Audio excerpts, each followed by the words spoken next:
I call it 5 simple steps to go from average to fortune.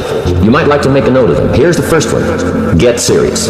I don't know any substitute for that. You've really got to get serious. You don't have to be grim, but you must be serious. And you must get serious about 2 very important things. Number 1 is setting your goals and where you want to go. Designing the next 5, the next 10 years is so vitally important. How much would you like to earn? How far would you like to go? Those are some major questions to ask. Then you have to get serious about another important subject. And that important subject is called personal development. Personal development is striving hard to become the kind of person that you want to be. 10 years from now, you will surely become someone. The big question is, who? What are you becoming? I know a guy that's got a half a dozen jokes keeping him from becoming wealthy. He's not known as rich. He's known as a joker, which I guess is okay if that's the kind of life you want to live. But it really isn't the best way to live. To go from average to fortune, you must get serious. Now, the second point is get smart. To make your life work out worthwhile, you've got to have some ideas. You've got to have the information.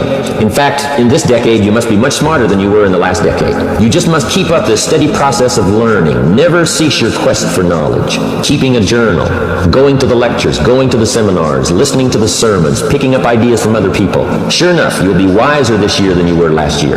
Now here's number 3. You've got to get going.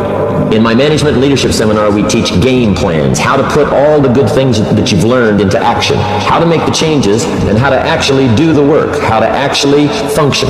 Get going, that's the key. Some people are ever learning, but they don't put it into action. It's like the man who keeps bringing materials to the building site and never builds anything. You've got to do something with what you've learned. You've got to take action. You've got to get going. Now here's number 4. You must get excited.